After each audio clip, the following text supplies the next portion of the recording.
Hai semuanya, apa kabar? Semoga sehat selalu. Jumpa lagi bersama saya Bu Yesi Meliana Sari dalam pembelajaran matematika tentang rumus jumlah dan selisih kosinus dan tangen. Selamat menyaksikan. Kalau pada pertemuan sebelumnya kita sudah membahas untuk jumlah dan selisih sudut sin ya. Nah, pada pertemuan kali ini kita akan membahas tentang rumus jumlah dan selisih sudut untuk cos dan tangen. Ya, yang pertama rumus jumlah dan selisih untuk cos. Nah, ini kalian harus mengingat kembali untuk rumus selisih sinus. Sinus X min Y sama dengan sin X cos Y min cos X sin Y. Kalian juga harus mengingat bahwa sin X itu adalah sama dengan cos 90 derajat kurang X. Ini sudah ada di pertemuan sebelumnya ya, yang kita membahas materi prasyarat persamaan trigonometri. Demikian juga cos X sama dengan sin 90 derajat kurang X. Nah, sekarang saya punya cos X plus Y sama dengan, nah tadi kan saya bilang bahwa cos X itu sama dengan sin 90 derajat kurang X ya. Nah, kalau X plus Y berarti bisa saya tuliskan sin 90 derajat kurang dalam kurung X plus Y. Ya, jelas ya. Nah, selanjutnya ini kurungnya saya hilangkan. Jadi sama dengan sin 90 derajat kurang X kurang Y. Ya kan? Paham ya sampai sini? Nah, selanjutnya, ini saya buat lagi menjadi sin dalam kurung 90 derajat kurang X tutup kurung kurang Y. Oke. Nah, dengan menggunakan rumus selisih sinus, jadi X-nya itu 90 derajat kurang X. Ya. Sehingga sin 90 derajat kurang X cos Y kurang cos 90 derajat kurang X sin Y. Jadi ini rumus untuk selisih sinus ya. Dengan X-nya 90 derajat kurang X, Y-nya tetap Y. Jelas ya yang ini? Nah, sehingga kita peroleh, nah tadi kita punya di kotak pink bahwa sin 90 derajat kurang X itu sama dengan cos X. Nah, sehingga kita memperoleh cos X plus Y sama dengan cos X cos Y min sin X sin Y. Ya, jelas ya? Nah, ini adalah rumus untuk jumlah untuk cos. Nah, selanjutnya bagaimana kalau untuk selisih cos? Nah, ini jika sudut Y-nya negatif, nah kita kan sudah punya rumus cos ya. Nah, yang positif Y itu saya ganti dengan negatif Y, sehingga saya menulisnya cos X plus negatif Y sama dengan cos X cos negatif Y, ini rumus jumlah cos ya, min sin X sin negatif Y. Nah, ingat kembali rumus untuk sudut negatif.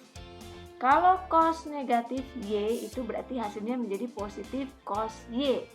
Sehingga cos X cos Y min sin X, kalau rumus untuk sudut negatif untuk sinus itu dia tetap negatif. Jadi kita tulis negatif sin Y.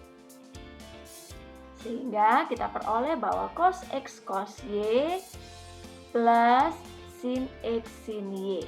Nah, ini adalah rumus untuk selisih cos. Sehingga kita peroleh, kalau untuk jumlah dan selisih cos, kita peroleh cos X plus Y sama dengan cos X cos Y min sin X sin Y. Sementara kalau untuk selisih cos, cos X kurang Y sama dengan cos X cos Y plus sin X sin Y. Bisa dipahami ya? Ya, selanjutnya untuk contoh soal yang pertama. Tanpa menggunakan tabel matematika, hitunglah nilai dari cos 15 derajat dan tan 45 derajat. Ya, jadi ini sama ya seperti kasus ketika sinus, rumus jumlah dan selisih sinus. Jadi sudah, tinggal kita jabarkan cos 15 derajat itu sama dengan cos 45 kurang 30 derajat. Kemudian kita gunakan rumus selisih cos, karena ini cos. Cos X min Y sama dengan cos X cos Y plus sin X sin Y. Sehingga ini X-nya 45 derajat, Y-nya 30. Berarti kita jabarkan menjadi cos 45 derajat cos 30 derajat plus sin 45 derajat kali sin 30 derajat. Ya, tinggal kita cos 45 derajat itu setengah akar 2 kali cos 30 setengah akar 3 plus setengah akar 2 kali setengah. Kita peroleh 1/4 akar 6 tambah 1/4 akar 2. Sehingga cos 15 derajat itu sama dengan 1/4 dalam kurung akar 6 plus akar 2. Jelas ya untuk cos 15 derajat. Lanjut ke yang tangan 45 derajat. Tangan 45 derajat. Nah, ini tan 45 derajat itu berapa sih? Nah, ini kan kita bisa langsung ya, oh tan itu kan sin per cos. Ya sudah, kalau 45 derajat ya berarti sin 45 derajat bagi cos 45 derajat. Hingga setengah akar 2 bagi setengah akar 2 itu kan 1. Kalau kamu mau menggunakan rumus untuk selisih tan juga bisa. Jadi misalkan gunakan tan 45 derajat itu kan tan 90 derajat kurang 45 derajat. Gunakan rumus selisih tan, nanti ketemunya hasilnya adalah 1. Jelas ya? Nah, ini contoh soal yang kedua. Diketahui sin alfa 3/5 untuk alfa sudut lancip dan cos B itu min 5/13 untuk betanya sudut tumpul. Tentukan cos alfa plus beta dan tangen alfa min beta. Ini sama ya seperti sinus. Ini kita menggunakan kita gambar, kita lihat alfanya. Nah, betanya kita tempatkan sesuai soal yang diketahui, sehingga kita peroleh ini sin alfa berarti depan per miring 3/5, cos alfa samping per miring 4/5, tangen alfa desa berarti depan per samping 3/4. Demikian juga yang beta, cos beta samping per miring min 5/13. Sinnya depan per miring 12/13. Tangannya adalah depan per samping min 12/5. Nah, setelah kita peroleh ini, bisa kita masukkan menggunakan rumus cos alfa plus beta. Ini kita hitung, hasilnya adalah min 56/65. Demikian juga untuk yang tangan alfa min beta.